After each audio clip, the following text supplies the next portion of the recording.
तो सबसे पहले यहाँ पे देखेंगे रोल नंबर लिखा है, तो रोल नंबर एक एक अंक करके यहाँ पे भरना होगा।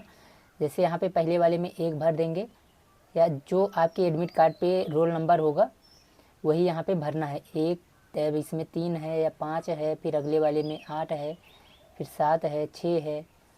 ठीक है, तो इस तरह जो है एक एक अंक इसमें भरना है। 1, 2, 3, 4, 5, 6 और 7, ये 7 अंक का जो है आपका होने वाला है। तो यहाँ पे लास्ट में 8 भर देंगे। जैसे आपका जो रोल नंबर हो इस प्रकार एक एक अंक सभी में भरना है। उसके बाद यहाँ पे जो है आपको अपना नाम लिखना है, परीक्षार्थी का नाम। यहाँ पे आप अपना साइन भी कर सकते हैं, तो जो नाम लिखे हैं वही यहाँ पे भी लिख सकते हैं, वही साइन भी हो जाएगा। और आपको इसमें जो है 2 घंटे का टाइम मिलेगा। पेपर में जो है आपको 100 जो है नंबर्स जो है टोटल रहेंगे, 100 नंबर्स के। इसमें से जो है आपको कम से कम 90 नंबर जो है लाने होंगे, अगर आप जो है इसमें जो है पास होना चाहते हैं। तो उसके बाद जो है आपको अगर OMR जो सीट रहेगा उस पर जो है इस प्रकार जो है जो ऑप्शन सही होगा, जैसे सी वाला ऑप्शन सही है तो सी वाला जो है 37 का सी वाला सही है, तो इस प्रकार जो है आप इस प्रकार वहाँ पे गोला बनाएंगे, यहाँ पे इसको पेंट करेंगे। तो चलिए देखते हैं पहला क्वेश्चन। उससे पहले आप लोग देख लीजिए OMR सीट आपका कैसे रहेगा। इस प्रकार OMR सीट रहेगा, इसी पे जो है आपको उत्तर जो है भरना रहेगा। तो अब कैसे भरना रहेगा चलिए देखते हैं। तो सबसे पहले आपका जो ये प्रश्न है, यहाँ पे पहला प्रश्न आपका भाग 1, यानी यहाँ पे आपके सामने यहाँ पे चित्र बना है। तो इसमें से आपको जो है, जैसे यहाँ पे देखेंगे कि इसमें जो है एक भाग खाली है, इसमें आपको बताना है कि कौन सा चित्र होगा। जैसे पहले वाले में है, दूसरे वाले में भी है, तीसरे वाले में वैसे ही है, तो चौथे वाले में भी सेम वैसे ही रहेगा। तो सी वाला इसमें सही है पहले वाले में। तो आपके सामने यहाँ पे जो है आंसर्स यहाँ पे लिखा है। और कौन सा प्रश्न आपने किया है, पहला प्रश्न। पहले प्रश्न में कौन सा आंसर सही है, यहाँ पे सी वाला सही है। तो आपको सी वाले को इस प्रकार जो है पेंट कर देना रहेगा। तो इसको जो है आपको लास्ट में करना होगा, ये आपको पहले नहीं करना है, क्योंकि यहाँ पे आपको पहले क्या करना है कि इस जो आपका पेपर है इसमें जो है आपको टिक मार लेना है, ताकि जो है जो गलती हो तो आप एक बार देख के फिर से सुधार कर सके। और यहाँ पे पेंसिल से टिक मारे रहेंगे कि जो आपका आंसर सही है। उसके बाद लास्ट में इसमें जो है आपको अंकित कर लेना है। तो चलिए पहले यहाँ पे पेपर को जो है सॉल्व कर लेते हैं। तो पहले का जो राइट आंसर हो जाएगा वो हो जाएगा यहाँ पे सी। और दूसरे का यहाँ पे देखेंगे, दूसरे वाले प्रश्न का, तो दूसरे वाले प्रश्न में यहाँ पे देखेंगे एक्स वाई और यहाँ पे जेड है। तो यहाँ पे एक्स वाई फिर नीचे जेड, एक्स वाई जेड, इसमें भी एक्स वाई जेड है। तो यहाँ पे भी क्या होगा, इस प्रकार गोला रहेगा, पहले एक्स रहेगा फिर वाई फिर नीचे इसके जेड। तो इसमें कहाँ पे है एक्स, एक्स एक्स है, इसमें एक्स, यहाँ पे एक्स है ही नहीं है, एक्स वाई नहीं है। तो यहाँ पे देखेंगे एक्स वाई और यहाँ पे जेड, तो यहाँ पे डी वाला ऑप्शन जो है इसका सही हो जाएगा। इस प्रकार जो है यहाँ पे डी राइट आंसर हो जाएगा। तो यहाँ पे आपको पेंसिल की सहायता से टिक मार लेना है। याद रखना है कि ऐसे टिक मारना है, आपको पता चलता रहे, बस पेंसिल की सहायता से करना है। इसके बाद जो है आगे यहाँ पे तीसरा प्रश्न देखते हैं। तीसरे प्रश्न में आपको कह रहा है, यहाँ पे देखेंगे कि पी है, इसमें भी पी इसी प्रकार बना हुआ है, इसमें भी पी इसी प्रकार बना हुआ है। तो आगे वाले में क्या होगा, पी सेम टू सेम ऐसे ही बना होगा। तो इसमें कहाँ पे है, बी वाला ऑप्शन यहाँ पे देखेंगे, बी वाले ऑप्शन में सेम ऐसे ही बना हुआ है। तो बी वाला इसका राइट आंसर हो जाएगा और बाकी सभी गलत हो जाएंगे, क्योंकि यहाँ पे इसी प्रकार जो है इसका डिजाइन भी होना चाहिए। तो ऐसे ही डिजाइन यहाँ पे है, तो बी इसका राइट आंसर यहाँ पे हो जाएगा। पेंसिल की सहायता से आपको फिर से यहाँ पे टिक मार लेना है इस प्रकार। तो ऐसे करते रहना है। आगे यहाँ पे देखते हैं चौथा प्रश्न। चौथे प्रश्न में जो है, चौथे प्रश्न में यहाँ पे दिया गया है कि प्रश्न चित्र में जो है एक यहाँ पे इस प्रकार है, इसका विपरीत इसके आगे है। तो यहाँ पे इस प्रकार बना हुआ है, तो इसका विपरीत इसके आगे बना होगा। इसका विपरीत इसमें कौन सा है, तो यहाँ पे देखेंगे ए वाला। बाकी देखेंगे यहाँ पे गलत है, ये भी इसी प्रकार है लेकिन यहाँ पे लाइन खींचा हुआ है, इसलिए यहाँ पे ये गलत हो जाएगा। ए वाला ही इसका राइट आंसर हो जाएगा चौथे का। अब आगे देखते हैं। आगे यहाँ पे भाग 2 है। भाग 2 में यहाँ पे निर्देश दिया गया है कि इसमें जो है 5 से 8 तक जो है प्रश्न में आपको क्या करना है। तो यहाँ पे मैं आप लोगों को पहले ही बता देता हूँ कि जैसे यहाँ पे परिवर्तन हो रहा है, जिस प्रकार आगे वाले शब्द आ रहे हैं उसी प्रकार आपको अगला शब्द खोजना रहेगा। तो यहाँ पे देखो पहले ए है, ए में अगर हम यहाँ पे ए के बाद एफ आ गया है, तो एफ कैसे आया, ए के बाद बी सी डी ई और एफ, 5 अंक के बाद आ रहा है। तो एफ के बाद फिर के आ गया है। तो यहाँ पे एफ के बाद यहाँ पे आगे देखेंगे के कैसे आया, तो जी एच आई जे और के। तो यहाँ पे देखेंगे कि ये 5 अंक बाद इसमें भी आ गया, तो 5 अंक के बाद आ रहा है, तो के बाद यल, यम, यन, ओ और पी आ जाएगा। तो यहाँ पे क्या होगा, पी। अगले वाले में क्या भरा जाएगा, पी। तो इसका जो राइट आंसर क्या हो जाएगा यहाँ पे, ए वाला हो जाएगा। आगे यहाँ पे देखते हैं अगला प्रश्न जो है कैसे है। तो यहाँ पे देखेंगे ए है, ई है, ओ है, सॉरी ए, ई, आई और ओ, यू। तो यहाँ पे देखेंगे वाबेल आ रहा है। तो वाबेल कैसे आ रहा है, तो यहाँ पे पहले वाबेल सीरियल वाइज कैसे आता है, तो ए, ई, आई, ओ, यू। अब ये कैसे सीरियल वाइज, तो अल्फ़ाबेट यानी जो लेटर होता है पहले ए आता है, फिर ई आता है, फिर आई आता है, फिर ओ आता है, फिर यू आता है। इसलिए ए, ई, आई, ओ, यू पढ़ा जाता है स्वर में, वाबेल में। तो पहले ए आया, फिर ई आया, फिर आई आया, फिर क्या आएगा, ओ आएगा। अब यहाँ पे यू नहीं आएगा, इसलिए नहीं आएगा क्योंकि सीरियल वाइज से आना है, इसलिए यहाँ पे इसका राइट आंसर हो जाएगा ए। आगे यहाँ पे देखते हैं अगला प्रश्न जो है, प्रश्न नंबर 7 है। ई है, जे है, ओ है और फिर इसके आगे क्या आएगा ये आपको बताना है। तो इसमें आपको देखेंगे कि यहाँ पे कैसे करना है। ई जो है 5 नंबर पे आता है, उसके बाद जो है ई के बाद जे, जे भी 10 नंबर पे आता है, तो 5 बढ़ गया। 5 के बाद यहाँ पे ई के बाद ओ भी जो है 15 पे आता है, तो ये इसमें भी जो है 5 आगे बढ़ गया। अब जे के बाद 5 और जोड़ेंगे तो 20 नंबर पे कौन सा आएगा, टी आएगा। क्या आएगा, टी। टी 20 नंबर पे है। और जो है इसके बाद 25 नंबर पे कौन आएगा, वाई। तो ये ध्यान रखना है आपको कि 20 नंबर पे जो है टी आएगा, तो इसमें कौन सा राइट आंसर होगा, टी हो जाएगा। यहाँ पे डी वाला राइट आंसर हो जाएगा। आगे यहाँ पे देखते हैं अगला जो है प्रश्न नंबर 8। प्रश्न नंबर 8 में आपको बताना है कि इसमें अगली आकृति कौन सी आएगी। तो यहाँ पे सबसे पहले वाले में था, फिर इसमें दूसरे वाले में चला गया, फिर इसमें तीसरे वाले में आ गया। अब इसके आगे वाले में कौन सा आएगा, चौथे वाले में। चौथे वाले में किस में है, ए वाले में है, बाकी सभी में नहीं है। तो इसका जो राइट आंसर हो जाएगा यहाँ पे ए वाला हो जाएगा। हमारे चैनल का नाम student life changer by BK भी है, आप सर्च कर सकते हैं। और यहाँ पे प्लेलिस्ट बनी हुई है, पूरा वीडियो देख सकते हैं। इसके पहले वाला पेपर नहीं देखे हैं तो प्लेलिस्ट बनी हुई है। आगे यहाँ पे भाग 3 देख लेते हैं। भाग 3 में आपको क्या करना है, एक आकृति दी गई है जो कि कटी हुई है, इसको आपको पूर्ण कर देना है। अब पूर्ण करने के लिए आपको क्या करना रहेगा, बहुत सिंपल सा तरीका बताता हूँ आप लोगों को। तो सबसे पहले यहाँ पे जो आकृति बनी है, आपको पेंसिल या पेन की सहायता से जो है आपको आकृति को जो है पूर्ण कर लेना है। क्या करना है, इसी पेपर में ही आपको आकृति को पूर्ण कर लेना है। अगर पेन की सहायता से करना चाहें तो पेन की सहायता से भी आप कर सकते हैं वहाँ पे। तो यहाँ पे देखेंगे इस प्रकार की आकृति यहाँ पे दिखाई दे रही होगी, बन जाएगी। तो ये आकृति जो बन रही है यहाँ पे, इसी प्रकार की आकृति इसमें कहाँ पे है, तो देखेंगे इस प्रकार की आकृति इसमें बी वाले में है, तो बी वाला इसका राइट आंसर हो जाएगा। इस तरह जो है आपको आसानी से पता चल जाएगा। आगे यहाँ पे देखेंगे कि यहाँ पे एक प्रश्न आकृति बनी है, इस प्रकार का भाग है और कह रहा है कि इसमें 2-3 भाग ही होते हैं, गोला या तो चतुर्भुज। तो जब इसको हम पूर्ण करेंगे तो आप यहाँ पे इस प्रकार जो है आपको देखने को मिलेगा। और यहाँ पे देखेंगे कि यहाँ पे इतना भाग जो है आपका निकला हुआ है। तो ये यहाँ से यहाँ तक जो भाग है ये आपका भी इसमें ऑप्शन वाले में होना चाहिए। तो ये इतना भाग कहाँ पे है, सी वाले में है, तो सी वाला इसका राइट आंसर इस प्रकार हो जाएगा। इसी प्रकार आगे वाले को भी पूर्ण करना है। तो इस आकृति में देखेंगे और यहाँ पे देखेंगे कि इसको गोला यानी इसको पूरा गोला बनाना है। तो यहाँ पे इसको जब गोला बनाएंगे इस प्रकार जो है अंतिम लाइन से मिलाएंगे और यहाँ पे जो लाइनें हैं इसी के ऊपर ऐसे चढ़ाते हुए जाएंगे, तो आप देखेंगे कि ये जो आकृति है किस प्रकार बन रही है, सेम इस तरह बन रही है और बाकी की तरह नहीं बन रही है। तो इसलिए यहाँ पे इसका राइट आंसर हो जाएगा ए वाला। आगे यहाँ पे देखते हैं क्वेश्चन नंबर 12 में आपको क्या करना है। तो इस प्रकार आकृति बनी है, इसको आपको गोला करके इसको पूरा बना देना है। इसको आपको क्या करना है, यहाँ पे पूरा गोला बनाना है। जब पूरा गोला बनाएंगे तो आप देखेंगे कि इस प्रकार की आकृति बन रही है।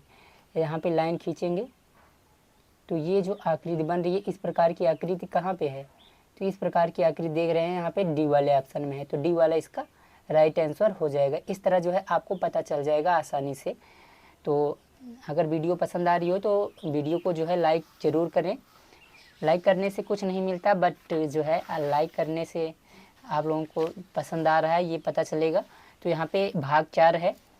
भाग 4 में आपको क्या करना है, आपके सामने एक दर्पण रखा हुआ है, एक शीशा रखा हुआ है आपके सामने और यहाँ पे एक चित्र बना हुआ है। अब ये बताना है कि इस दर्पण में जो है ये चित्र कैसे बनेगा। तो चलिए देखते हैं। तो इससे पहले कि दर्पण में चित्र कैसे बनता है, इसके टॉपिक के बारे में बता देते कि ये कैसे आपको पता चलेगा। तो सबसे पहले यहाँ पे देखेंगे कि जो चित्र बना होगा, जो चित्र आपके सामने बना होगा, जैसे यहाँ पे यप है, अब यहाँ पे इसके सामने दर्पण रखा हुआ है, तो इसका चित्र कैसे बनेगा। ये दाहिनी तरफ वाला भाग जो है बाईं तरफ बन जाता है, और बाईं तरफ वाला ये जो भाग है ये दाहिनी तरफ बन जाता है। कैसे बनेगा, ये दाहिनी तरफ वाला भाग यहाँ पे लाइनें हो जाएंगी, और ये वाला जो है लाइन ये इस तरफ आ जाएगा, तो ये इसका दर्पण यानी प्रतिबिंब बन जाएगा। इस प्रकार ध्यान रखना है। और यहाँ पे जैसे अब और भी वर्ड है, तो पहले यहाँ पे यप है, तो यहाँ पे इस तरफ वाला जितना भाग है ये पहले बन जाएगा, पहले यहाँ पे आ जाएगा ये यप, फिर इसके बाद ये आई वाला जो है लास्ट में चला जाएगा आई। यहाँ पे जैसे है सेम वैसे ही रहेगा, ऐसे आई में कोई परिवर्तन नहीं हो पाएगा। तो ठीक है, तो ऐसे ध्यान रखना है। तो सबसे पहले यहाँ पे यक्स है, यक्स में अगर हम परिवर्तन करेंगे तो इस तरफ वाला भाग इस तरफ तो ऐसे ही रहेगा सेम। इसके बाद आई में अगर कोई परिवर्तन कर रहे हैं तब भी वो ऐसे ही रहेगा, तो आई भी वैसे ही रहेगा यहाँ पे। इसके बाद यप है, यप में परिवर्तन करेंगे तो ये दाहिनी तरफ वाला भाग, ये दोनों लाइनें इस तरफ हो जाएंगी और ये वाला लाइन इस तरफ हो जाएगा। तो यक्स आई यप इस प्रकार जहाँ पे बना होगा, कहाँ पे बना हुआ है, यहाँ पे बी वाले में, तो बी वाला इसका राइट आंसर हो जाएगा। यहाँ पे क्योंकि सामने रखा है इसलिए यहाँ पे इसका इस तरफ उल्टा हो रहा है। अगर नीचे रखा होता तो ये ऊपर चला जाता और ये नीचे आ जाता। तो चलिए देखते हैं अगला प्रश्न। यहाँ पे क्वेश्चन नंबर जो है 14 है। क्वेश्चन नंबर 14 में आपको बताना है कि इसमें प्रश्नाकृति जो बनी है इसका जो है प्रतिबिंब कौन सा होगा। तो यहाँ पे देखेंगे 9 इस तरफ है, तो दाहिनी तरफ है तो ये बाईं तरफ हो जाएगा, और इसका उल्टा हो जाएगा, ये वाली लाइन इस तरफ हो जाएगी, यहाँ पे ऐसी लाइन हो जाएगी, और इसका गोला आगे हो जाएगा, और यहाँ पे ये लाइन आगे हो जाएगी। अब इसी प्रकार इसको भी ये वाली लाइन इस तरफ हो जाएगी, अब यहाँ पे गोला इस तरफ हो जाएगा। इसके बाद यहाँ पे 8 है, तो 8 में ऐसे ही है तो ऐसे ही रहेगा। एक क्या हो जाएगी, इस तरफ देखेंगे यहाँ पे लाइन है तो इस तरफ लाइन हो जाएगी, और यहाँ पे इस प्रकार जो है बन जाएगी। इस प्रकार कहाँ पे बना हुआ है, सी वाले ऑप्शन में, तो सी वाला इसका राइट आंसर यहाँ पे हो जाएगा। अब यहाँ पे 15 नंबर का क्वेश्चन है, इसमें आपको बताना है कौन सा होगा। तो सबसे पहले यहाँ पे ये दाहिनी तरफ है तो ये बाईं तरफ बन जाएगा, और ये इस तरफ आ रहा है तो पहले लाइन यहाँ पे आगे हो जाएगी और ये पीछे हो जाएगा। यहाँ पे इस प्रकार जो है यहाँ पे बनेगा। तो इस प्रकार की आकृति इसमें कहीं एक ही पे स्थान पे बनी है, वो है ए में, और बाकी सभी को मिला लेते हैं। यहाँ पे ई इस तरफ है तो घूम जाएगा, यहाँ पे लाइन ऐसे हो जाएगा, और ये वाली लाइन इसके दूसरी तरफ आ जाएगी, इस प्रकार हो जाएगा।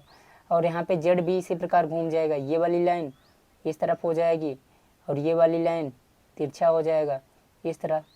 तो ऐसे यहाँ पे दोनों जेड बन जाएंगे। उसके बाद यू सेम वैसे ही रहेगा, और बी कैसे बनेगा, बी उल्टा बन जाएगा, इस प्रकार जो है बी बन जाएगा। इस प्रकार की आकृति ए में है तो ए राइट आंसर हो जाएगा। आगे यहाँ पे क्वेश्चन नंबर जो है 16 है। अब 16 में यहाँ पे देखेंगे, यहाँ पे इन सभी को जो है उल्टा करेंगे तो ये दाहिनी तरफ वाला भाग बाईं तरफ इस तरफ बनेगा ऐसे यहाँ पे।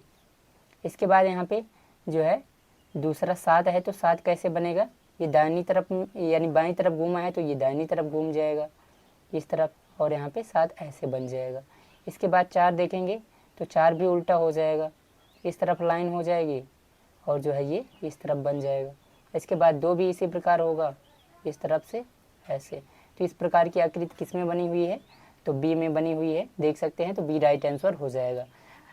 तो आगे देखते हैं अगला भाग। यहाँ पे हर एक पार्ट से जो है 4 प्रश्न पूछे जाते हैं। तो यहाँ पे देखेंगे कि भाग 5 है, 5 भाग ही पूछे जाएंगे।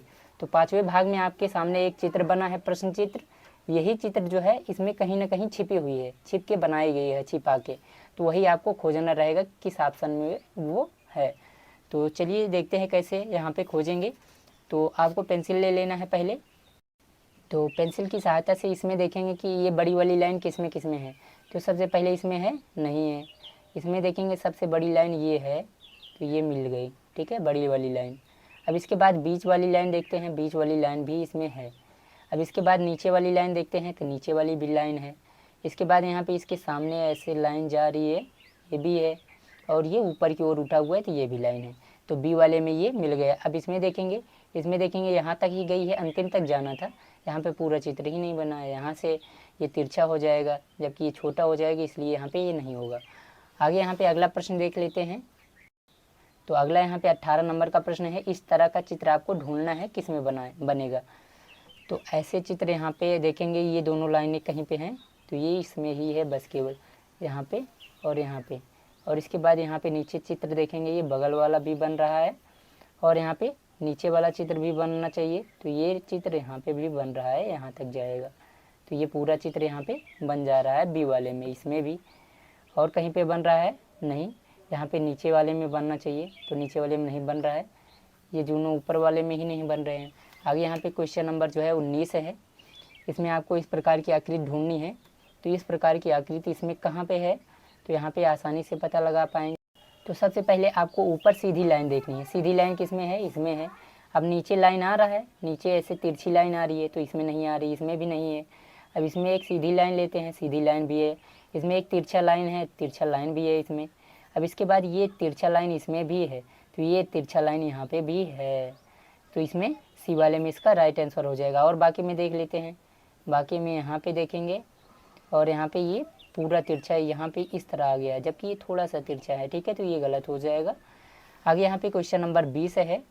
क्वेश्चन नंबर 20, इस प्रकार का चित्र आपको इसमें कहाँ पे बनाना पाएंगे आप, तो यहाँ पे देखेंगे इसमें बन पाएगा, बगल बगल में होना चाहिए ये दोनों लाइनें। बगल में कोई लाइन इसमें है, इसमें भी नहीं है। इस वाले में देखते हैं, ये बगल में लाइन है और ये भी बगल में लाइन है। ऊपर वाला भाग भी है, ये है ऊपर वाला भाग। अब यहाँ पे देखेंगे नीचे वाली लाइन ये पूरी हो रही है। इसके बाद यहाँ पे बीच में नीचे वाली लाइन भी देखेंगे, ये बन जा रहा है। तो ये पूरी लाइन यहाँ पे चाहे तो नीचे तक ले आए, तो ये पूरा भाग इस तरह यहाँ पे इस वाले में बन रहा है, इसलिए सी वाला इसका राइट आंसर हो जाएगा। तो दूसरा सेक्शन है पर्यावरण अध्ययन का ईवीएस वाला क्वेश्चन। सबसे पहला क्वेश्चन जो है आप लोगों के सामने है कि पौधों को भोजन बनाने के लिए किस गैस की आवश्यकता होती है। तो सबसे पहले जानते हैं कि हम जो है मानव जो है ऑक्सीजन को ग्रहण करते हैं, और जो है पौधे किसको ग्रहण करते हैं, कार्बन डाइऑक्साइड को। ये ध्यान रखना है, हम लोग जो है कार्बन डाइऑक्साइड छोड़ते हैं और पौधे जो है ऑक्सीजन जो है छोड़ते हैं, और वो कार्बन डाइऑक्साइड जो है ग्रहण करते हैं। तो बी इसका राइट आंसर होगा। आगे यहाँ पे 22 नंबर का क्वेश्चन है कि हमारे शरीर में जो है रक्त पंप करने का जो है कार्य कौन सा अंग करता है। तो रक्त पंप करने का जो कार्य है वो हृदय करता है। हृदय में ही जो है रक्त पंप होते हैं, इस तरह जो है जैसे सिकुड़ता है तो सभी जो है ब्लड को यानी खून को जो है एकत्रित कर लेता है, और जैसे फैलता है वैसे ही पूरे शरीर में भेज देता है खून को, रक्त पंप करने का काम करता है। आगे यहाँ पे है वर्षा का जल जो है बचाने की प्रक्रिया क्या कहलाती है। तो वर्षा का जो जल है उसे बचाने की प्रक्रिया को हम जल संरक्षण कहा जाता है। क्या कहा जाता है, जल संरक्षण। आगे यहाँ पे 24 नंबर का क्वेश्चन है कि भारत का राष्ट्रीय पंछी कौन सा है। तो भारत का राष्ट्रीय पंछी कौन सा है, मोर। मोर भारत का राष्ट्रीय पंछी है। आगे यहाँ पे क्वेश्चन नंबर 25 है कि निम्न में कौन सा नवीकरणीय ऊर्जा स्रोत है। रिन्यूएबल जो है ऊर्जा स्रोत कौन सा है इसमें, यानी जो हमको बार बार प्राप्त होता रहता है उसे नवीकरणीय स्रोत कहते हैं। तो जो सौर ऊर्जा है यानी सूर्य की ऊर्जा है वो हमेशा आपको मिलती रहती है, बार बार मिलती रहती है, इसलिए जो है इसे रिन्यूएबल यानी नवीकरणीय ऊर्जा स्रोत कहते हैं। सी इसका जो है राइट आंसर होगा। और बाकी सभी कोयला, पेट्रोलियम और डीजल ये सभी खत्म हो जाएंगे तो नहीं मिलेंगे। आगे यहाँ पे क्वेश्चन नंबर 26 है, मनुष्य के शरीर में कितनी ज्ञानेंद्रियाँ होती हैं। तो मनुष्य के शरीर में जो है 5 ज्ञानेंद्रियाँ होती हैं, आँख, कान, नाक, मुंह और जो है मलद्वार। आगे यहाँ पे क्वेश्चन नंबर 27 है कि निम्न में से कौन सा जो है जल जनित रोग है। तो जल से होने वाला रोग कौन सा है इसमें आपको बताना है। तो हैजा जो रोग है, तो हैजा जो रोग है, हैजा रोग जो है जल जनित यानी जल से होने वाला रोग है। सी इसका जो है राइट आंसर है। क्वेश्चन नंबर जो है 28 है कि भारत का राष्ट्रीय फूल कौन सा है। तो भारत का राष्ट्रीय फूल कौन सा है, कमल है। बहुत ही सिंपल क्वेश्चन है। आगे यहाँ पे क्वेश्चन नंबर जो है 29 है। क्वेश्चन नंबर 29 में पूछा गया है कि निम्न में से कौन सा जो है स्तनधारी है। तो इसमें स्तनधारी जीव आपको बताना है 29 नंबर के क्वेश्चन में। तो जो है जो व्हेल है, व्हेल जो मछली है ये स्तनधारी जीव है, बाकी मगरमच्छ, सांप, छिपकली ये सभी स्तनधारी जीव नहीं है। व्हेल जो व्हेल है यही स्तनधारी जीव है। आगे क्वेश्चन नंबर 30 है। तो यहाँ पे थोड़ा सा और समझ लीजिए कि स्तनधारी जीव है जो अपने जो है बच्चे पैदा करती है और दूध पिलाती है। आगे यहाँ पे क्वेश्चन नंबर 30 है, स्वच्छ पेयजल प्राप्त करने का जो सबसे अच्छा तरीका है वो कौन सा है। तो स्वच्छ पेयजल जो है प्राप्त करने का सबसे अच्छा तरीका है कि उबाल कर या फिल्टर करके पीना। तो इससे जो है स्वच्छ जो है जल प्राप्त किया जा सकता है, इसको पिया जा सकता है। तो उबाल कर या फिल्टर करके पानी को पीना। तो 20 का राइट आंसर हो जाएगा। क्वेश्चन नंबर 31 है कि पौधे जो है मिट्टी से मुख्य रूप से क्या प्राप्त करते हैं। तो पौधे जो है मिट्टी से जल और खनिज लवण प्राप्त करते हैं। जल नीचे यानी जो जड़ से क्या प्राप्त करते हैं, जल प्राप्त करते हैं, और जो उनके पोषक तत्व हैं यानी खनिज लवण हैं उनको प्राप्त करते हैं। 20 का जो है राइट आंसर यहाँ पे हो जाएगा। क्वेश्चन नंबर 32 है कि भारत का राष्ट्रीय गान किसने लिखा था। तो भारत का राष्ट्रीय गान जो है रविंद्रनाथ टैगोर ने लिखा था। 20 का जो है राइट आंसर यहाँ पे हो जाएगा। क्वेश्चन नंबर 33 देख लेते हैं। क्वेश्चन नंबर 33 है कि निम्न में से कौन सा जो है प्रदूषण का प्रकार नहीं है। तो इसमें कौन सा जो है जो प्रदूषण का प्रकार नहीं है। वायु प्रदूषण हो सकता है, धुआं करेंगे तो वायु प्रदूषण होगा। जल प्रदूषण, जल में कचरा मिलाएंगे तो जल प्रदूषण हो जाएगा। ध्वनि प्रदूषण होता है, ध्वनि बहुत ज़्यादा तेज होगी तो उससे भी जो है बहुत सारी बीमारियां होती हैं। उसके बाद सूर्य प्रदूषण, सूर्य प्रदूषण का नाम आपने सुना है, नहीं। तो डी वाला इसका जो है राइट आंसर यहाँ पे हो जाएगा। क्वेश्चन नंबर जो है 34 है कि फेफड़े का जो मुख्य कार्य है वो क्या है। तो फेफड़े का मुख्य कार्य जो है सांस लेना होता है। क्या होता है, श्वसन करना, सांस लेना यानी श्वसन करना होता है। सी इसका जो है राइट आंसर है। क्वेश्चन नंबर 35 है कि निम्न में से कौन सा जो है जैव अपघटनीय यानी बायोग्रेडेबल जो है पदार्थ है। तो इसमें कौन सा जो है जैव अपघटनीय पदार्थ है। प्लास्टिक की बोतल या कांच या केले का छिलका या पॉलीथीन। तो इसका जो राइट आंसर हो जाएगा वो हो जाएगा सी, केले का छिलका जो है जैव अपघटनीय पदार्थ है। ये सभी जो है जैव अपघटनीय पदार्थ नहीं है क्योंकि ये नहीं जो है नष्ट नहीं होती। आगे यहाँ पे देखते हैं अगला। तो ये जो है 15 क्वेश्चन जो है आपको डायरेक्ट देखने को मिलेंगे और एक पैसेज। तो ये एक अगला जो है पैसेज है आपके सामने यहाँ पे पर्यावरण से रिलेटेड। तो इसका जो गद्यांश है पहले इसको आप पढ़ लीजिए चाहें तो, या तो यहाँ पे आपको जो है पहले प्रश्नों को पढ़ लेना है ताकि जो है आपको प्रश्न याद रहें और जो है उत्तर करने में कोई दिक्कत ना हो। जैसे वन हमें क्या प्रदान करते हैं, तो वन हमें इसमें से देख लेना है लकड़ी, फल, लकड़ी, औषधियाँ, फल, फूल और स्वच्छ वायु, इनमें से कौन सा प्रदान करते हैं। तो इसमें से देख के लिखना रहेगा। भारत में अनेक प्रकार के वन पाए जाते हैं। वन हमें लकड़ी, औषधियाँ, फल, फूल और स्वच्छ वायु प्रदान करते हैं। अभी आया ना, लकड़ी, औषधियाँ, फल, फूल और स्वच्छ वायु प्रदान करते हैं। तो इसमें कहाँ पे है, तो वन हमें क्या प्रदान करते हैं, लकड़ी, औषधियाँ, फल, फूल और स्वच्छ वायु। इस तरह जो है पहले का जो राइट आंसर हो जाएगा सी हो जाएगा। इसी प्रकार सभी पढ़े रहेंगे तो आसानी से कर पाएंगे। अब इसको पहले पढ़ लेते हैं कि अनेक जंगली जानवर जो है तथा पंछी वनों में रहते हैं। पेड़ वर्षा जो है होने में सहायता करते हैं और मिट्टी के कटाव को भी रोकते हैं। यदि वनों की अंधाधुंध जो है कटाई की जाए तो पर्यावरण का संतुलन बिगड़ जाता है तथा अनेक जीव जंतुओं का जीवन जो है संकट में पड़ जाता है। इसलिए हमें अधिक से अधिक जो है पेड़ लगाने चाहिए और वनों की रक्षा करनी चाहिए। तो चलिए यहाँ पे प्रश्न देखते हैं। 37 नंबर का प्रश्न है कि अनेक जंगली जानवर और पंछी कहाँ पे रहते हैं, शहरों में, खेतों में, वनों में या समुद्र में। तो अभी कहाँ पे रहे थे, तो वनों में जो है अनेक जंगली जीव रहते हैं। अब यहाँ पे क्वेश्चन नंबर 38 है कि पेड़ जो है किस प्रकार प्राकृतिक प्रक्रिया में सहायता करते हैं, भूकंप लाने में या वर्षा कराने में या ज्वालामुखी या सूखा। तो अभी हमने पढ़ा था कि जो पेड़ होते हैं किस में सहायता करते हैं, तो पेड़ जो होते हैं वो जो है वर्षा करवाने में सहायता करते हैं। तो यहाँ पे देखेंगे पेड़ जो है वर्षा होने में सहायता करते हैं।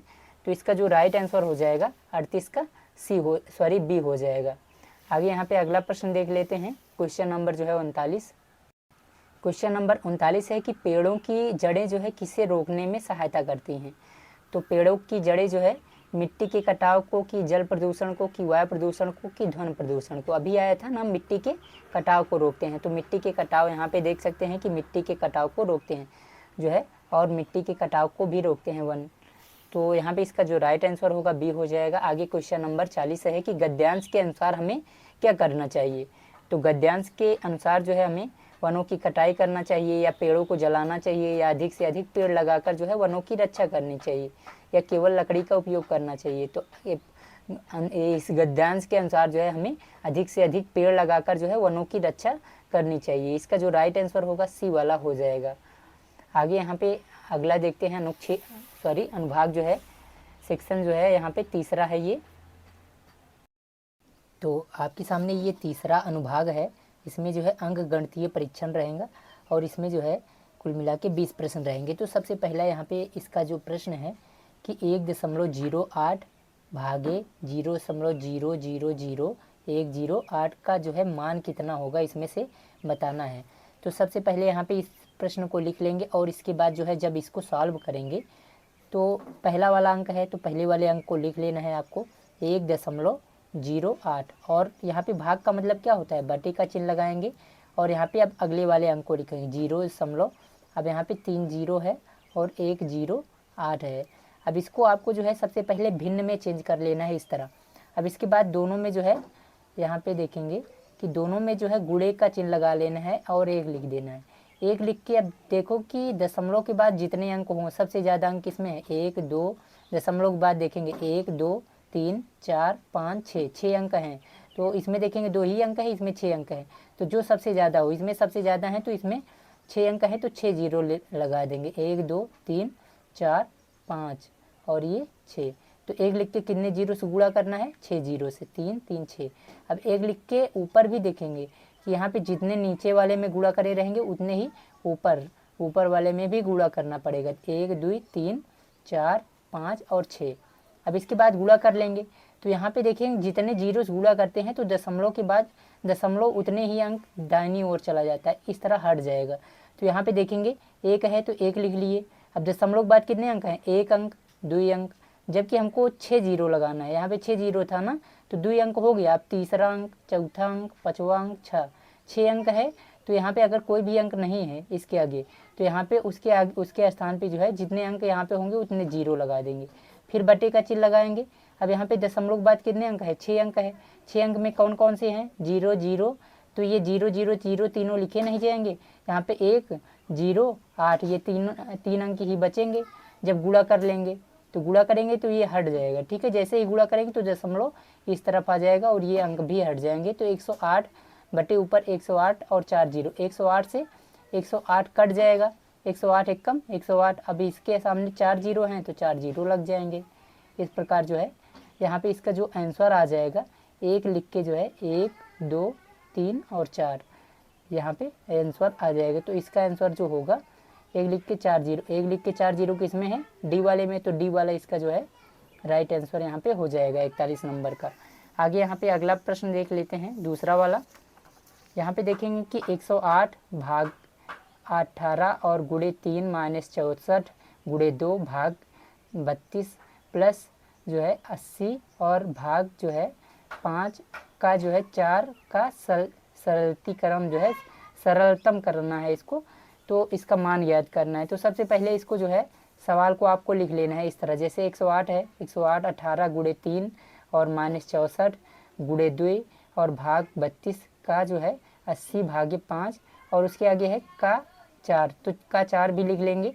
तो सबसे पहले बोर्ड मास रूल लगाएंगे तो क्या होता है, तो ब्रैकेट हल करते हैं, उसके बाद का को हल करते हैं। का को हल करने के लिए यहाँ पे देखेंगे कि 5 का 4 है तो इसको ब्रैकेट में लिखेंगे, बराबर का चिन्ह लगाएंगे, 108 लिखेंगे, बाकी सबको ऐसे ही रहने देंगे, 18 गुणे 3 और यहाँ पे माइनस 64 और गुणा जो है 2 भाग 32 और प्लस 80 भागे, अब इसको ब्रैकेट में रख लेंगे 5 गुणे 4, तो इन दोनों का गुणा कर लेंगे। अब सबसे पहले का के स्थान पे गुणे का चिन्ह और यहाँ पे अब दोनों को गुणा कर लेना है। तो सबसे पहले यहाँ पे देखेंगे क्या हो जाएगा, 108 है तो 108 लिख दो और यहाँ पे भाग 18 है 18 लिख दो, गुणे 3, बाकी सबको ऐसे ही लिखे रहना है तो आसानी होगी आपको करने में। और प्लस यहाँ पे 80 और यहाँ पे भाग 5 चौक कितना हो जाएगा 20। अब देखेंगे कि इसमें सबसे पहले क्या किया जाता है, भाग किया जाता है। तो भाग कहाँ कहाँ पे है, तो यहाँ पे देखेंगे इन दोनों के बीच में भाग का चिन्ह है, और कहाँ पे भाग का चिन्ह है, अब इन सभी के बीच में जो है भाग का चिन्ह यहाँ पे लगा हुआ है। अब इसके बाद देखेंगे भाग का चिन्ह कहाँ पे है, यहाँ पे लगा हुआ है। तो अब भाग करेंगे सबसे पहले, तो यहाँ पे देखेंगे 18 छक्का 108 हो जाएगा, 6 बार जाएगा और गुणे 3 बचा रहेगा। अब माइनस देखेंगे, अब यहाँ पे 2 बटे जो है 32 लिखा जाएगा, तो 32 एकम 32, 32 दूना 64, तो यहाँ पे 2 दूनी 4 हो जाएगा। तो यहाँ पे इसका मान कितना आ जाएगा, 4 माइनस 4 आ जाएगा और प्लस यहाँ पे अब 20 से भाग कर देंगे तो कितना हो जाएगा, 20 चौक 80, कितनी बार जाएगा, 4 बार, 20 एकम 20, 20 चौक 80, 4 बार जा रहा है। तो यहाँ पे क्या बचा है, 6 और 3 का गुणा करेंगे 6 तिरिक 18 हो जाएगा और माइनस यहाँ पे 4 और प्लस यहाँ पे 4, तो यहाँ पे ये माइनस में है ये प्लस में है, तो -4 और +4 ये कट जाएंगे, यहाँ पे समझ लीजिए घट जाएंगे। तो यहाँ पे कितना बचेगा, 18, आंसर कितना आ जाएगा 18। तो इसमें कौन सा ऑप्शन सही होगा, डी वाला ऑप्शन यहाँ पे देखेंगे सही हो जाएगा, डी वाला। आगे यहाँ पे अगला प्रश्न देखते हैं। आपको बताना है कि जो शून्य है वो क्या है, प्राकृत संख्या है या पूर्ण संख्या है या धनात्मक है या ऋणात्मक है। जो शून्य होता है यानी जो जीरो होता है, शून्य क्या होता है, शून्य एक जो है पूर्ण संख्या है। कौन सी संख्या है, पूर्ण संख्या, यहाँ पे ध्यान रखना है। पूर्ण संख्या हो सकती है या तो ये एक पूर्णांक है, याद रखना है, यही दोनों होंगे, पूर्ण संख्या या पूर्णांक, इनमें से पूर्ण संख्या ही केवल है, तो इसलिए बी वाला इसका राइट आंसर यहाँ पे हो जाएगा, बी। आगे यहाँ पे अगला प्रश्न देखते हैं। क्वेश्चन नंबर जो है 44 है कि यदि किसी संख्या और उसके जो है 3/5 भाग का अंतर 40 है तो संख्या ज्ञात करना है। तो इसको करने का बहुत सिंपल तरीका बताता हूँ। तो सबसे पहले कह रहा है किसी संख्या, तो कोई संख्या है, तो मान लो कोई संख्या है हमारे पास x। अब इसका कह रहा है कि और उसके 3/5 भाग, तो इसका 3/5 भाग का मतलब जो होगा यहाँ पे x का 3/5 3x/5 हो जाएगा, तो ये दोनों हो गया। अब इन दोनों का अंतर कह रहा है कि इन दोनों का अंतर, तो इनके बीच में माइनस का चिन्ह लगा देंगे। और इसके बाद कह रहा है तो आगे जो संख्या प्राप्त होगी वो कौन सी संख्या होगी, ये आपको नहीं, अंतर जो है 40 दिया गया है, तो अंतर जो है आपको कितना बराबर करके 40 कर देना है। इनका अंतर कितना आ गया है, 40 आ गया है। तो अब इसके बाद पूछ रहा है कि संख्या कौन सी होगी। तो संख्या ज्ञात करने के लिए सबसे पहले कोई भी संख्या यहाँ पे बटे में लिखी है, बटे 1 लिख सकते हैं, इसको बटे कोई भी संख्या को लिखा जा सकता है। अब यहाँ पे 5 है, यहाँ पे 1 है, तो इनका हर समान करेंगे, तो यहाँ पे 5 से गुणा करना पड़ेगा ऊपर नीचे, तो 5 से ऊपर नीचे गुणा कर देंगे, तो क्या हो जाएगा 5x, 5 का x में गुणा करेंगे 5x। और यहाँ पे देखेंगे कि यहाँ पे माइनस है, माइनस लगा देंगे, फिर 3x। अब हर समान हो गया है तो एक ही एक यहाँ पे लिखेंगे 5 और फिर यहाँ पे 40, यहाँ पे ये भाग में है, वहाँ पे चला जाएगा तो बराबर के दूसरी तरफ जाएगा तो गुणे में हो जाएगा 40, और यहाँ पे भाग में है, यहाँ पे आ जाएगा तो गुणे में, बटे का मतलब भाग में, तो यहाँ पे आएगा गुणे में। यहाँ पे कितना है, 5 है, तो याद रखना है। तो यहाँ पे 5 में से 3x चला जाएगा, कितने x बचेगा, 2x, तो 5x है और उसमें से 3 चला गया तो 2x बच गया। अब इसके बाद यहाँ पे देखेंगे कि 2 है गुणे में, अब इनके बीच में कोई चिन्ह नहीं है तो गुणे का चिन्ह, तो x को अकेला रखेंगे और 40 और गुणे 5, और यहाँ पे देखेंगे गुणे में है, इस तरफ आएगा तो भाग में हो जाएगा, 2 से भाग करेंगे, 2 एक कम 2, 2 दूनी 4 और 2 शून्य 0, तो कितना हो जाएगा, 20 का 5 में गुणा करेंगे तो x का मान आ जाएगा, तो ये 20 पंचे 100 हो जाएगा, तो इसका आंसर क्या आ जाएगा 100। 100 इसमें देखेंगे ऑप्शन में कहाँ पे आ रहा है, सी वाले में, तो इसका जो राइट आंसर होगा सी हो जाएगा। यहाँ पे 44 का जो है राइट आंसर यहाँ पे सी हो जाएगा। तो आगे यहाँ पे देखते हैं अगला प्रश्न, क्वेश्चन नंबर 45 है। क्वेश्चन नंबर 45 में जो है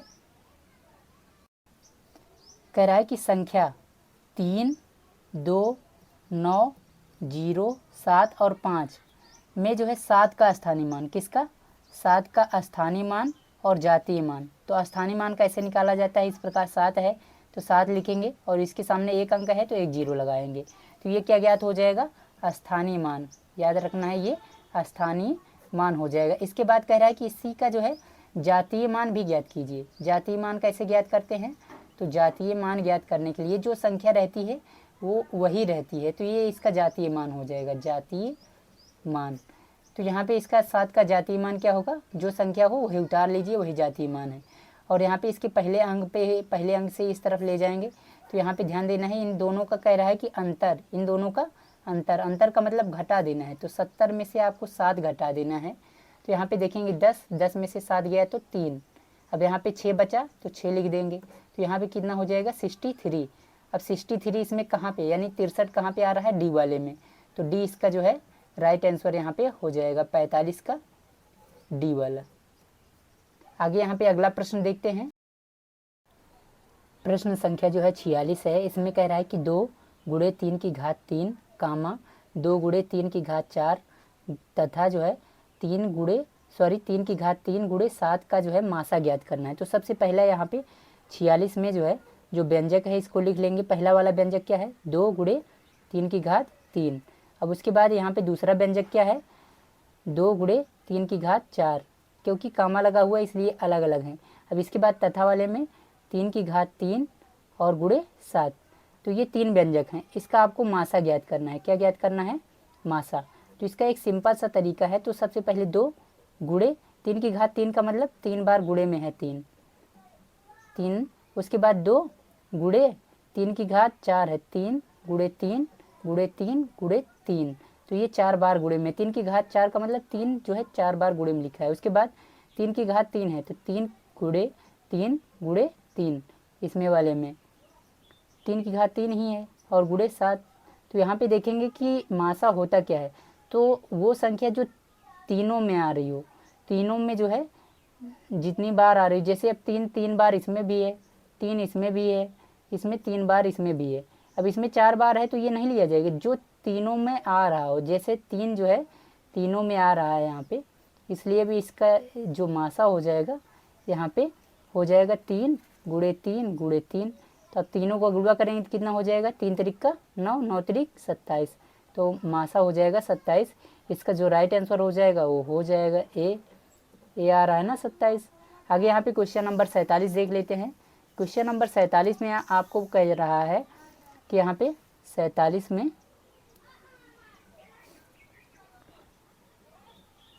कि एक यहाँ पे 4 दर्जन जो है 4 दर्जन केलों का दाम जो है 24 रुपये है। तो जो है 150 केलों का दाम कितना होगा। तो कितने दर्जन दिए गए हैं, 4 दर्जन।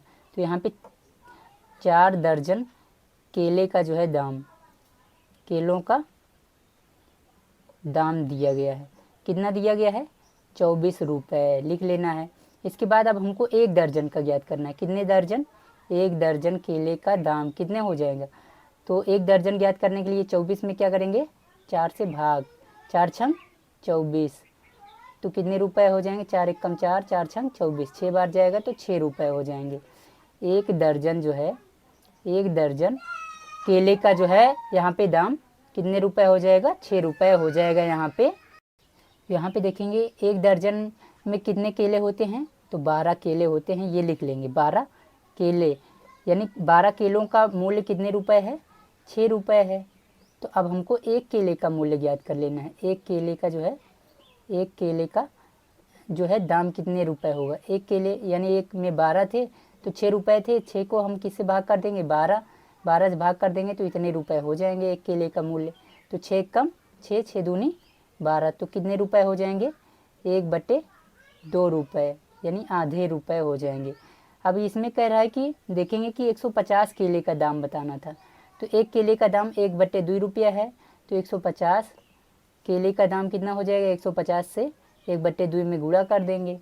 तो 2 से यहाँ पे देखेंगे गुणे में, यहाँ पे नीचे ये भाग में है तो यहाँ पे इसको काटेंगे, 2 7 14, 7 बार जाएगा ना, ये 15 है, 2 7 14, 1 बचेगा, यहाँ पे 10 हो जाएगा, 2 पंचे 10।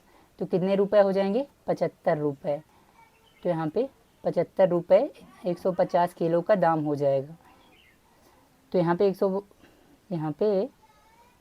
75 रुपये यहाँ पे सी वाले में आ रहा है। तो सी इसका जो है राइट आंसर यहाँ पे हो जाएगा सी वाला, यहाँ पे देख लेंगे। आगे यहाँ पे क्वेश्चन नंबर 48 है। क्वेश्चन नंबर 48 में पूछा जा रहा है कि कोई धन 5 वर्षों में साधारण जो है वार्षिक ब्याज की दर से जो है 2 गुना हो जाता है, और तो दर कितनी होगी। तो दर ज्ञात करना है, इसमें क्या ज्ञात करना है, दर ज्ञात करना है। और यहाँ पे कितने वर्षों के लिए दिया जा रहा है, तो समय दिया गया है 5 वर्ष। कितने वर्ष, 5 वर्ष दिया गया है। अब कोई धन है, तो धन है तो मतलब वो मूलधन है, कोई धन का मतलब मूलधन। मूलधन कितने हम मान ले रहे हैं, मान ले रहे हैं P रुपए था। अब ये क्या हो गया, 2 गुना हो जा रहा है। तो मिश्र धन कितने हमको मिल रहा है, मिश्र धन यानी जो हमको मिल रहा है 5 वर्षों में, वो कितने रुपए हो जा रहा है, 2 गुना यानी 2P हो जाएगा। 2 गुना मतलब 2P, हम P रुपए दिए थे, 2P रुपए हमको वापस हो जा रहे हैं। अब यहाँ से हमको दर ज्ञात करना है, तो सबसे पहले यहाँ पे हमको साधारण ब्याज ज्ञात करना होगा। क्या, साधारण ब्याज। साधारण ब्याज बराबर जो सूत्र होगा, यहाँ पे मिश्र धन में से अगर हम मूलधन घटा दें, जो हम धन दिए थे वो घटा दें, तो हमको ब्याज पता चल जाएगा। तो मिश्र धन कितना है, 2P है। अब इसमें मूलधन P रुपए है, तो इसको घटा देंगे तो 2 में से 1 P चला जाएगा, तो 1 ही P बचेगा। तो साधारण ब्याज कितना हो जाएगा, तो साधारण ब्याज यहाँ से साधारण ब्याज P रुपए हो जाएगा। कितने रुपए, P रुपए। अब इससे जो है आपको एक सूत्र और फिर से साधारण ब्याज का एक अगला सूत्र लगाएंगे। साधारण ब्याज बराबर जो है दर वाला सूत्र लगाएंगे, मूलधन और गुणे दर गुणे समय और बटे 100, ये सूत्र होता है। तो इस सूत्र पे हम रख देंगे। साधारण ब्याज का मान कितना आया, यहाँ पे P रुपए था, और यहाँ पे जो है मूलधन कितना था, मूलधन यहाँ पे हमारे पास P रुपए हम माने थे, और दर हमको मालूम नहीं है, और गुणे समय कितना है, 5 वर्ष दिया गया बटे 100। अब यहाँ पे देखेंगे बटे यहाँ पे भाग में है, इस तरफ जाएगा तो गुणे में हो जाएगा, गुणे में हो जाएगा तो यहाँ पे 100 P हो जाएगा। अब यहाँ पे 100 गुणे में होगा P। अब यहाँ पे बराबर 5 का हम P में गुणा करेंगे तो 5P हो जाएगा। 5 गुणे P है तो 5P और गुणे दर। अब दर को हमको अकेला रख लेना है। अब यहाँ पे देखेंगे, यहाँ पे ये गुणे में इस तरफ आएगा तो भाग में हो जाएगा, तो यहाँ पे हम लिख लेते हैं दर बराबर हो जाएगा यहाँ पे 100 गुणे P है, और बटे यहाँ पे गुणे में है, ये यहाँ पे भाग में होगा, तो P से P कट जाएगा, 5 से इसको काटेंगे, 5 दूनी 10 और 5 शून्य 0 हो जाएगा। तो यहाँ पे दर कितना हो जाएगा, 20। तो 20% होगा। दर जो है प्रतिशत में होता है, तो 20% हो जाएगा। इसमें 20% किस में है, डी वाले में, तो डी इसका जो है राइट आंसर हो जाएगा 20%, 48 का। आगे यहाँ पे क्वेश्चन नंबर जो है 49 देख लेते हैं। क्वेश्चन नंबर 49 में जो है पूछा जा रहा है कि प्रथम चार अभाज्य संख्याओं का योग। तो प्रथम 4 अभाज्य संख्याएं कौन कौन सी होती हैं। सबसे छोटी अभाज्य संख्या जो किसी से कटे ना, तो 2 सबसे पहले, फिर उसके बाद 3, फिर उसके बाद ऐसी कौन संख्या है जो किसी से नहीं कटती, 5 है, फिर उसके बाद 7 है। तो ये 4 ही अभाज्य संख्याएं हैं। इन सभी को हम जोड़ लेते हैं। तो यहाँ पे देखेंगे 5 3 8, 8 हो जाएगा, 8 में 2 जोड़ें तो 10, 10 7 17। इन तीनों को जोड़ेंगे तो कितना हो जाएगा, 17 हो जाएगा। 17 किस में आ रहा है, डी वाले में आ रहा है, डी इसका राइट आंसर हो जाएगा। आगे यहाँ पे क्वेश्चन नंबर 50 देख लेते हैं। क्वेश्चन नंबर 50 में क्या करना है कि एक विद्यालय में जो है 70% लड़के हैं 70% क्या हैं, लड़के हैं। यदि लड़कियों की संख्या जो है 756 है, किसकी संख्या है, लड़कियों की, तो लड़कों की संख्या आपको कितनी है ये ज्ञात करना है। तो सबसे पहले 50 नंबर में जो दिया गया है उसको लिख लेंगे। लड़के कितने हैं, लड़के जो है 70% हैं।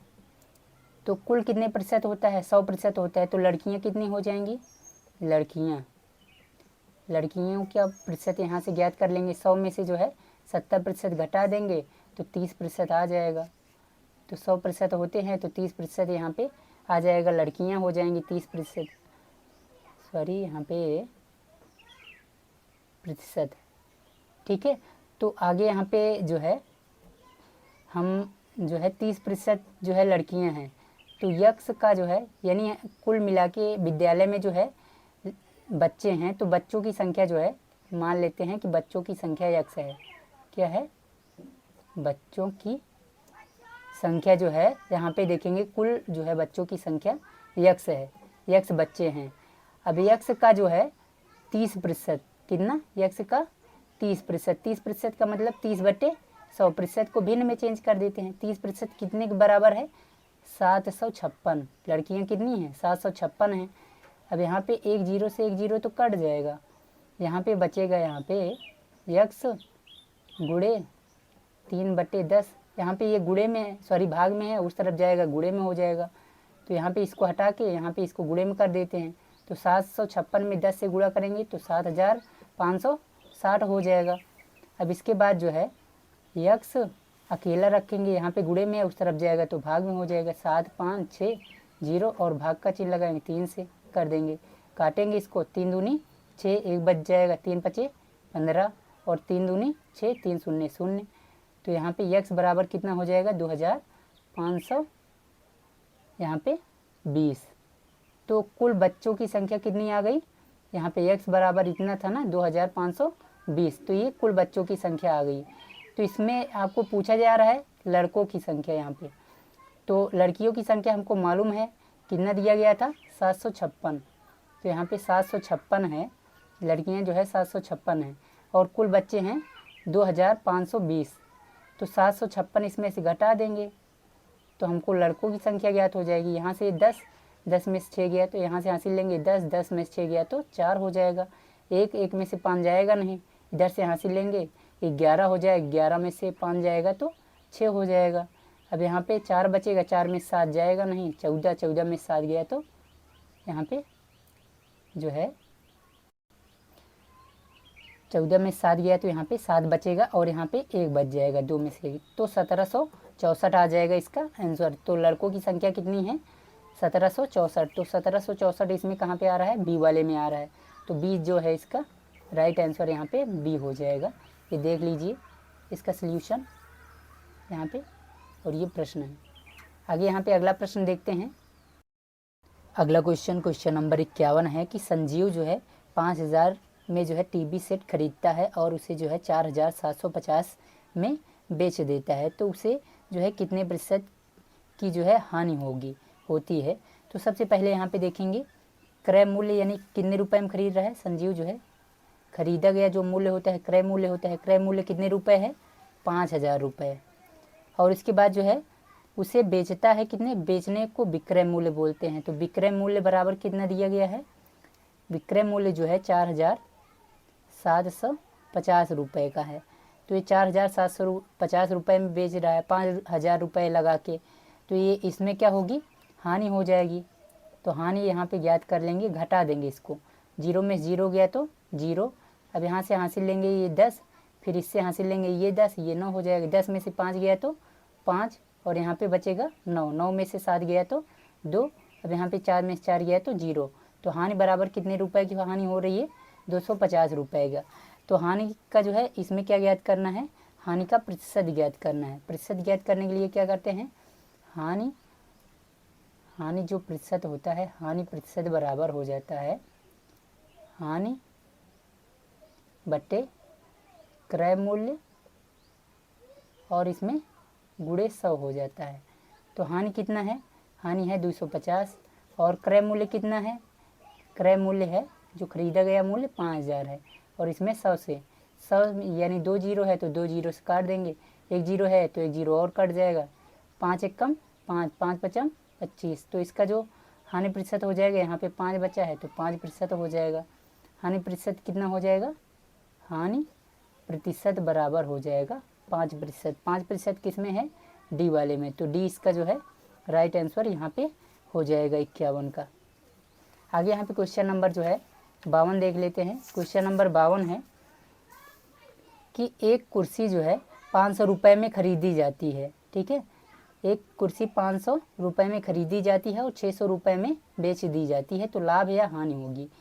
तो सबसे पहले यहाँ पे देखेंगे 52 नंबर में कह रहा है कि कितने रुपए में खरीदी जा रही है, खरीदी जाने को हम क्रय मूल्य कितना है, खरीदा गया मूल्य कितना है 500 रुपये है, और उसके बाद बेचा कितने में जा रहा है, विक्रय मूल्य कितने में है, तो विक्रय मूल्य है 600 रुपये, तो 600 रुपये का बेच दिया जा रहा है।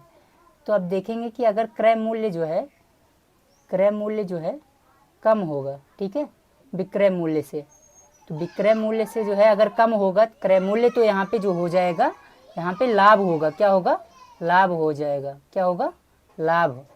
तो लाभ यहाँ पे विक्रय लाभ बराबर क्या होता है, लाभ बराबर होता है विक्रय मूल्य माइनस क्रय मूल्य, तो यहाँ पे विक्रय मूल्य 600 रुपये है, इसमें से 500 रुपये घटा देना है। तो 600 में से 500 चला जाएगा तो 100 रुपये, आसानी से आपको पता है कि 100 रुपये हो जाएगा। लाभ बराबर कितना होगा? 100 रुपये। तो लाभ कितना होगा? 100 रुपये का। बी इसका जो है राइट आंसर यहाँ पे हो जाएगा इस प्रकार। आगे यहाँ पे क्वेश्चन नंबर जो है 53 देख लेते हैं। क्वेश्चन नंबर 53 में आपको क्या करना है? क्वेश्चन नंबर 53 में जो है सबसे छोटी विषम अभाज्य संख्या तथा 2 अंकों की सबसे बड़ी अभाज्य संख्या का अंतर ज्ञात करना है। तो यहाँ पे सबसे छोटी विषम अभाज्य संख्या बोल रहा है, तो सबसे छोटी विषम अभाज्य, सबसे छोटी विषम, तो यहाँ पे लिख लेंगे सबसे छोटी जो है विषम अभाज्य संख्या कौन सी होती है? तो विषम अभाज्य संख्या सबसे छोटी है 3। और यहाँ पे आगे कह रहा है कि 2 अंकों की सबसे बड़ी अभाज्य संख्या, तो 2 अंकों की जो है सबसे बड़ी अभाज्य संख्या जो होती है 97 होती है। और इसका कह रहा है कि बड़ी अभाज्य संख्या का अंतर, तो इसका जो है अंतर ज्ञात करना है। तो 97 में से जो है 3 को घटा देंगे तो यहाँ पे कितना बचेगा?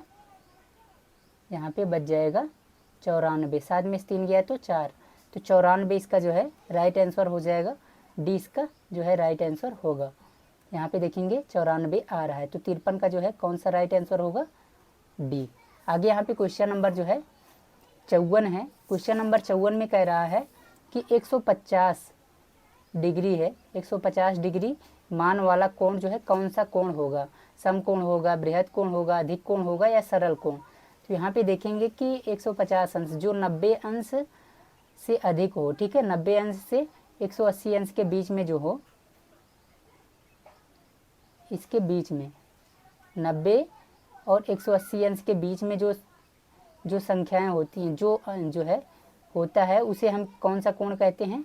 अधिक कोण कहते हैं। कौन सा कोण? अधिक कोण। तो इसका जो राइट आंसर हो जाएगा सी हो जाएगा।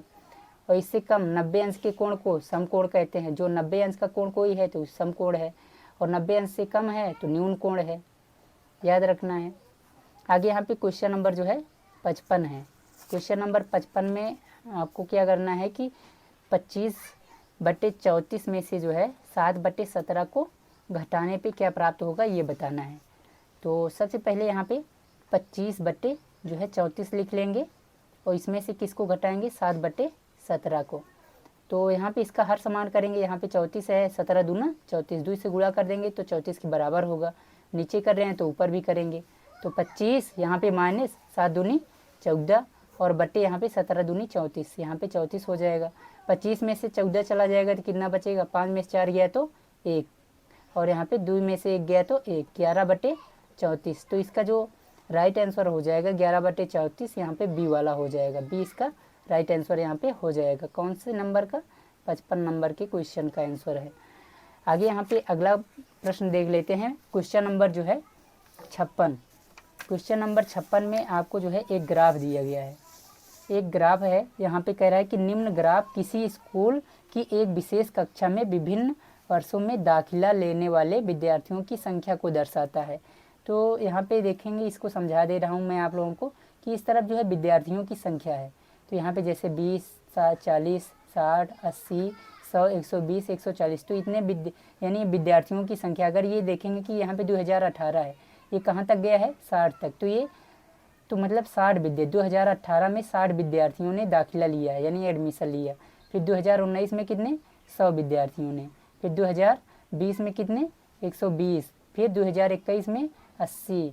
फिर 2022 में कितने? तो 2022 में जो है 40 विद्यार्थियों ने जो है दाखिला लिया। तो ये वर्ष दिया गया है। अब इसमें नीचे प्रश्न पूछ रहा है कि किस वर्ष जो है कक्षा में दाखिला लेने वाले विद्यार्थियों की संख्या अधिकतम रही। तो सबसे ज़्यादा किस में रहा? तो 2020 में देखेंगे सबसे ज़्यादा 120 रहा। तो किस वर्ष रहा? 2020। तो ये बहुत आसान होता है, तो सी वाला इसका राइट आंसर हो जाएगा 2020 में। 2020 वर्ष जो है 2020 में जो है सबसे ज़्यादा विद्यार्थियों ने जो है एडमिशन लिया। आगे यहाँ पे अगला प्रश्न देख लेते हैं। Question number 57।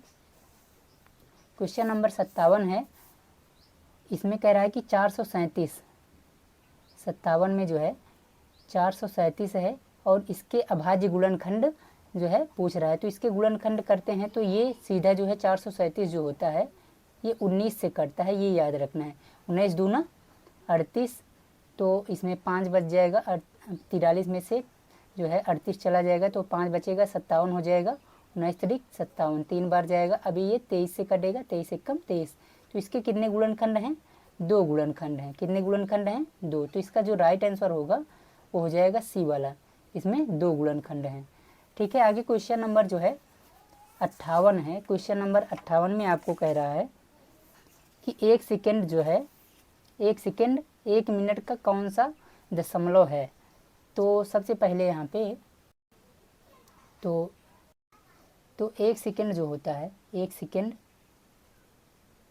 सेकेंड पूछ रहा है कि 1 मिनट का, 1 मिनट का यानी 1 मिनट। तो 1 सेकेंड यहाँ पे 1 सेकेंड लिखेंगे और इसको भी मिनट का सेकेंड में बदलेंगे तो इतने सेकेंड हो जाएगा। तो 1/60 सेकेंड होता है 1 सेकेंड, इतने सेकेंड हो जाए 1/60 सेकेंड। अब इसको दशमलव में पूछ रहा है तो इसको भाग कर देंगे। जैसे अब भाग करते हैं 60 से, 1 को भाग करेंगे तो कैसे भाग करेंगे?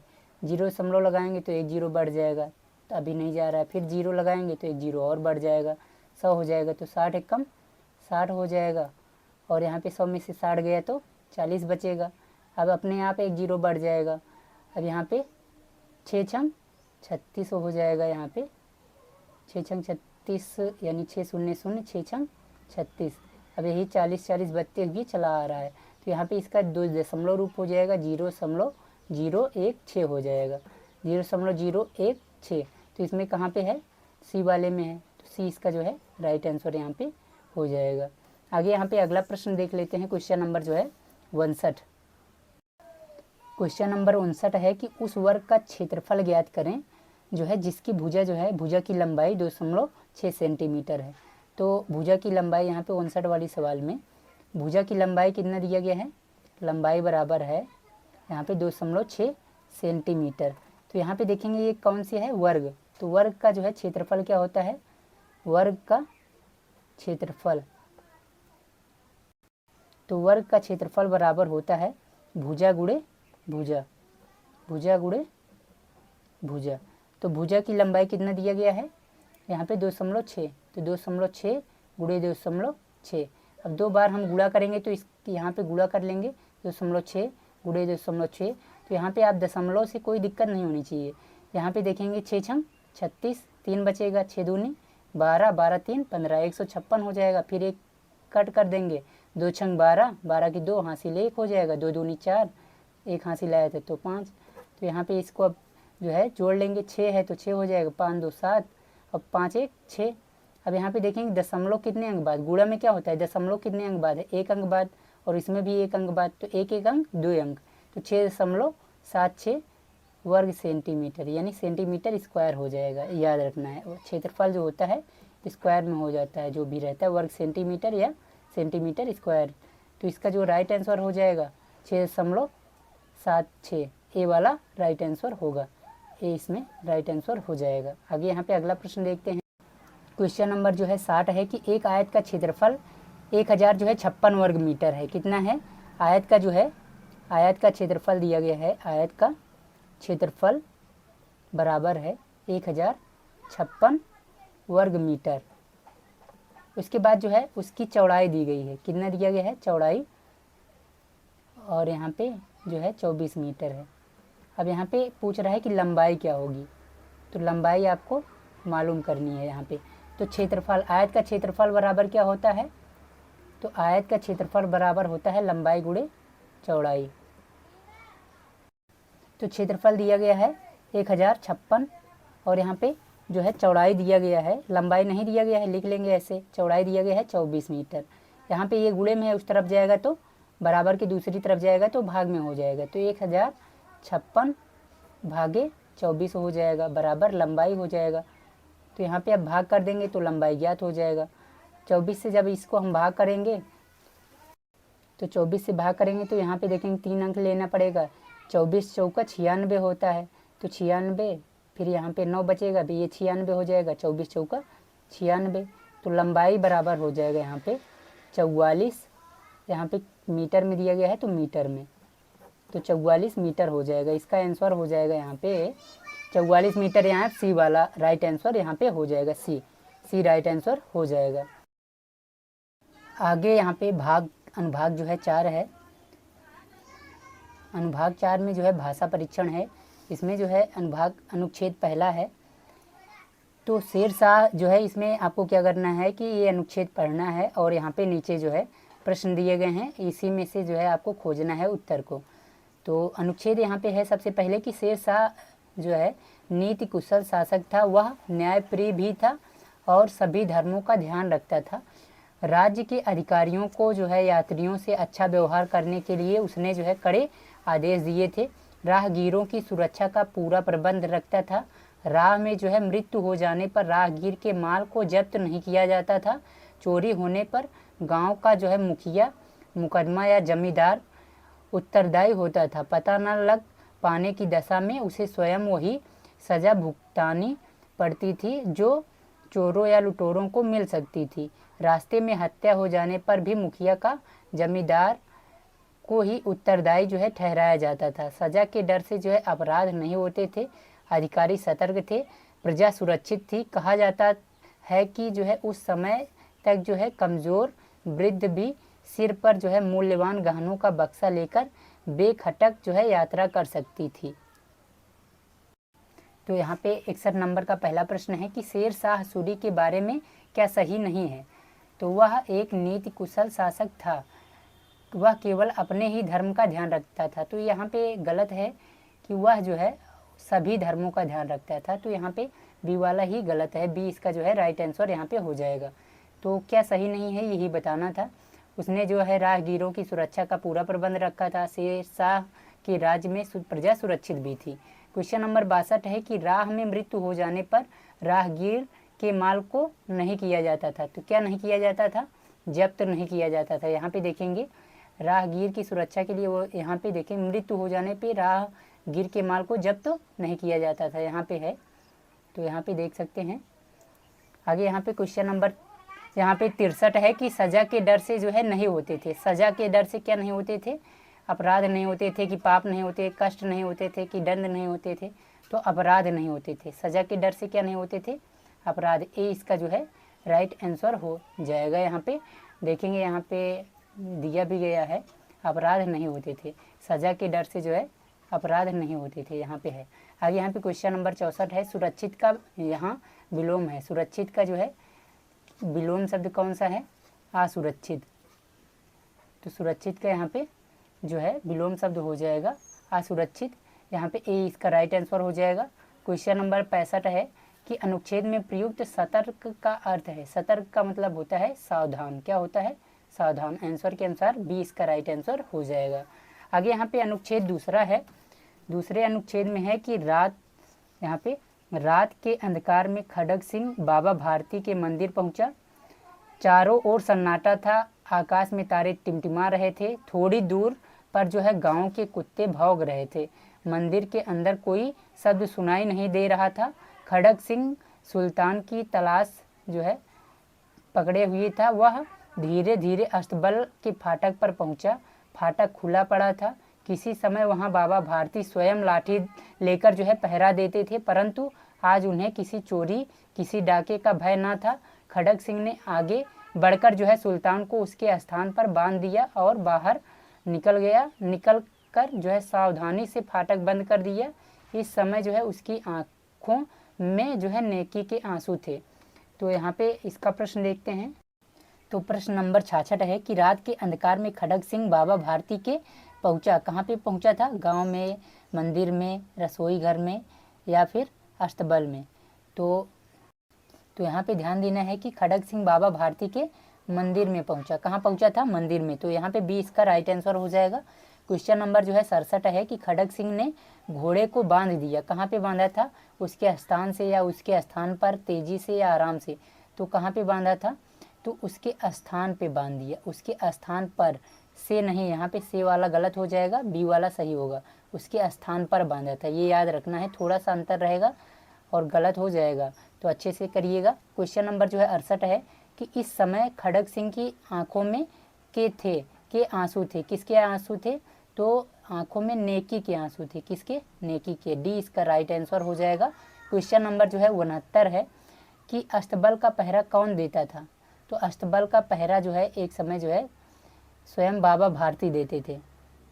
तो यहाँ पे देखेंगे स्वयं लाठी लेकर जो है पहरा देते थे। कौन? स्वयं वहाँ बाबा भारती।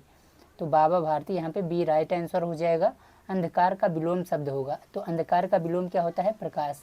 तो यहाँ पे बी राइट आंसर हो जाएगा। आगे यहाँ पे अगला भाग देखते हैं। अनुच्छेद नंबर जो है यहाँ पे अनुच्छेद नंबर यहाँ पे 3 देख लेते हैं। अनुच्छेद 3 है कि तुम मुझे खून दो मैं तुम्हें आज़ादी दूंगा। यह घोषणा उस सिंह ने की जो भारतीय राष्ट्रीय सेना का जो है नायक था। द्वितीय विश्व युद्ध के वो दिन थे। ब्रिटिश सेना की एक के बाद दूसरी हार होती जा रही थी। जापानी सेना पूर्व में जो है जल्दी जल्दी आगे बढ़ रही थी। उसने जो है सिंगापुर जीत लिया और वहाँ से बर्मा की ओर चल पड़ी। वापस होते हुए ब्रिटिश अधिकारी कई भारतीय सैनिकों को अपने पीछे छोड़ आए।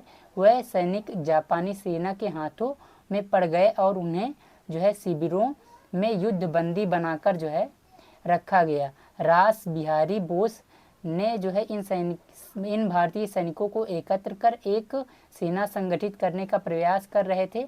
ऐसे समय सुभाष चंद्र बोस का घटनास्थल पर आगमन हुआ। स्वतंत्रता की उनकी जो है लड़ाई में जर्मनी और जापान सब प्रकार की सहायता देने को प्रस्तुत हुए। तो इसके जो प्रश्न है इसको देखते हैं कि ब्रिटिश सेना की एक के बाद जो है दूसरी क्या हो रही थी? जीत हो रही कि हार हो रही? तो हार होती जा रही थी। तो सी यहाँ पे इसका राइट आंसर हो जाएगा। तो यहाँ पे देख लेंगे कि एक के बाद जो है दूसरी हार होती जा रही थी। तो यहाँ से लिया गया है। आगे यहाँ पे जापानी सेना सिंगापुर जीतने के बाद किस ओर चल पड़ी? तो बर्मा की ओर चल पड़ी थी। यहाँ पे देखेंगे सिंगापुर जीत लिया और किस तरफ जो है बर्मा की ओर यहाँ पे चल पड़ी थी। तो इसका जो राइट आंसर होगा ये हो जाएगा। जापानी सेना पूर्व में आगे बढ़ रही थी। तो पूर्व में जो है किस प्रकार आगे बढ़ रही थी? जल्दी जल्दी। यहाँ पे देखेंगे जल्दी जल्दी आगे बढ़ रही थी। तो यहाँ पे डी राइट आंसर हो जाएगा। क्वेश्चन नंबर जो है 74 है। आज़ादी का पर्यायवाची नहीं है। तो आज़ादी का जो है पर्यायवाची यहाँ पे, तो आज़ादी का मतलब होता है स्वतंत्रता, स्वाधीनता, स्वराज्य। पराधीनता नहीं होता। तो यहाँ पे जो है बी राइट आंसर हो जाएगा। आज़ादी का मतलब यहाँ पे पर्यायवाची जो है पराधीनता नहीं होगा। यहाँ पे क्वेश्चन नंबर 75 रखा गया है। रखा गया शब्द है, रखा गया क्या है? एक प्रकार का। तो रखा गया जो शब्द है ये एक प्रकार का जो है क्रिया है। क्या है? क्रिया। तो जो है ये इसका जो राइट आंसर हो जाएगा डी हो जाएगा। आगे यहाँ पे अनुच्छेद जो है लास्ट अनुच्छेद है कि भारत जो है भारत के उत्तर में जम्मू कश्मीर राज्य स्थित है। तो इस राज्य को जो है भारत का स्वर्ग कहा जाता है। यह प्रदेश जो है पर्वतों के ऊपर बसा हुआ है। कश्मीर के जो है उत्तर में पाकिस्तान, अफगानिस्तान, चीन तथा तिब्बत देश बसे हैं। इसके दक्षिण में हिमाचल तथा पंजाब राज्य स्थित है। यहाँ मुगल बादशाह जहांगीर ने शालीमार और निशांत नामक 2 बाग लगवाए। भारतवर्ष के केसर की खेती भी इसी प्रदेश में होती है। श्रीनगर, पहलगाम, अनंतनाग और गुलमर्ग यहाँ की जो है दर्शनीय स्थल हैं। यहाँ की डल झील जो है में तैरते हुए हाउस बोट बहुत सुंदर लगते हैं। और कश्मीरी लोग जो है कुर्ता सलवार पहनते हैं। यहाँ लड़की पर नक्काशी एवं ऊनी रेशमी कपड़ों पर जो है कसीदाकारी का जो है काम किया जाता है। डिलीशियस जो है किस्म का सेब जो है भी कश्मीर में पैदा होता है। कश्मीर को भारत का स्वर्ग कहा जाता है। तो जम्मू कश्मीर राज्य स्थित कहाँ पे है? तो जम्मू कश्मीर राज्य जो है भारत में उत्तर में स्थित है। भारत के उत्तर में। तो यहाँ पे इसका राइट आंसर हो जाएगा यहाँ पे ए। कश्मीर के ऊपर बसा है। कश्मीर किसके ऊपर बसा है? तो जो है कश्मीर जो है, तो कश्मीर यहाँ पे देखेंगे कि किसके ऊपर बसा है? यह प्रदेश जो है पर्वतों के ऊपर बसा है। कहाँ पे? इसका जो है राइट आंसर डी हो जाएगा, पर्वतों के ऊपर। कश्मीर को भारत का जो है क्या कहा जाता है? तो इस भारत का स्वर्ग कहा जाता है। क्या कहा जाता है? स्वर्ग। यहाँ पे बी राइट आंसर होगा। कहा जाता है कि क्रिया इसका जो है काल है, तो इसमें कहा जाता है क्रिया का जो है कौन सा काल है ये बताना है। तो इसमें जो है वर्तमान काल है, यहाँ पे वर्तमान होना चाहिए, वर्तमान काल है। तो यहाँ पे पैदा होता है का पर्यायवाची है, पैदा होता है का तो उत्पन्न होना, इसका जो रहे राइट आंसर हो जाएगा बी। पैदा होता है का पर्यायवाची है उत्पन्न होना, मिलना बसना कहना ये नहीं होगा। तो ये जो है 80 प्रश्न थे। अगर ये वीडियो आपको पसंद आई है तो अपने दोस्तों के साथ भी शेयर कर दीजिए, और इसके पहले वाला जो है वीडियो आपने नहीं देखा है तो जो है नीचे लिंक है डिस्क्रिप्शन में, वहाँ पे जाके जो है आप देख सकते हैं इसके पहले वाला जो है पेपर। तो वीडियो कैसी लगी है, अगर फॉर्म भी नहीं भरे हैं तो नीचे डिस्क्रिप्शन में दिया गया है लिंक, वहाँ से जो है आप जाके फॉर्म को अपने आप से भी भर सकते हैं। पूरा डिटेल में बताया गया है कैसे भरना है, एक एक स्टेप।